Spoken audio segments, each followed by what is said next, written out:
బాలయేసు. మేము 10 మంది సభ్యులం. ప్రతి నెల 12వ తారీఖు రైతు భరోసా కేంద్రం వద్ద మా సమావేశం ఏర్పాటు చేసుకోవడం జరుగుతుంది. మా సంఘం యొక్క పొదుపు 2027 లక్షలు, 2,27,000. బ్యాంక్ నుంచి మేము 10 లక్షలు తీసుకోవడం జరిగింది. ఇప్పటికీ అప్పు 3,37,000. ఇందులో ప్రతి సభ్యునికి పొదుపు 22,748, అప్పు 47,636. సమావేశాలు జరుపుకోవడం వల్ల మా సంఘంలోని ప్రతి సభ్యులందరికీ మా పొదుపులు అప్పులు తెలుస్తున్నాయి. ఇలాగే మేము ప్రతి నెల జరుపుకుంటాం. నమస్కారం. నా పేరు లీలా శ్రీదేవి. మా గ్రూప్ పేరు శ్రీమణికంఠ. మా గ్రూప్లో 10 మంది సభ్యులకు ఆన్లైన్ అవ్వడం జరిగింది.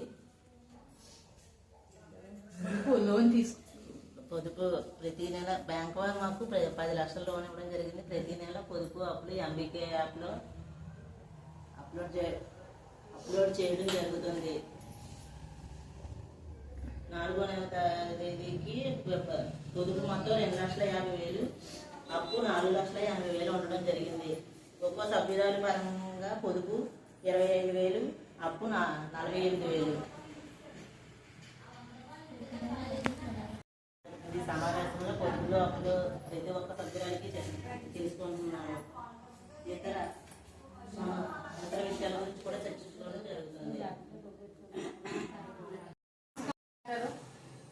అందరికీ నమస్కారం అండి. నా పేరు మాపాటి శిరీష. మేము కనక మహాలక్ష్మి గ్రూప్ నుండి మాట్లాడుతున్నామండి. మేము కనక మహాలక్ష్మి గ్రూప్లో 12 మంది సభ్యులు అండి. 12 మంది సభ్యులని రైతు భరోసా కేంద్రం దగ్గర ప్రతి నెల 13వ తారీఖు మీటింగ్ పెట్టుకోవడం జరుగుతుందండి. మీటింగ్లో పొదుపులు అప్పుల గురించి చర్చించుకోవడం జరుగుతుందండి. ఎంబీకే యాప్ గురించి కూడా చెప్పుకోవడం జరుగుతుందండి. మాకు బ్యాంక్ వారు 10 లక్షలు అప్పు ఇచ్చారండి. ప్రతి నెల మేము అప్పు పొదుపు కట్టుకోవడం జరుగుతుందండి. మా పొదుపు 2,50,000 ఉందండి. అప్పు 1,84,000 ఉందండి. ప్రతి సభ్యులు 23,000 కట్టడం జరుగుతుందండి. పొదుపు అప్పు 16,800 కట్టడం జరుగుతుందండి. పొదుపు 23,000 ఉంది. అప్పు 16,800 ఉంది. శ్రీనిధి 2,50,000 తీసుకున్నాము. ఇప్పుడు 9వ వాయిదా కట్టాము. 12,500 కడుతున్నాము నెలకి. పేటిఎం యాప్లో కడుతున్నాం రైతు భరోసా కేంద్రం దగ్గర.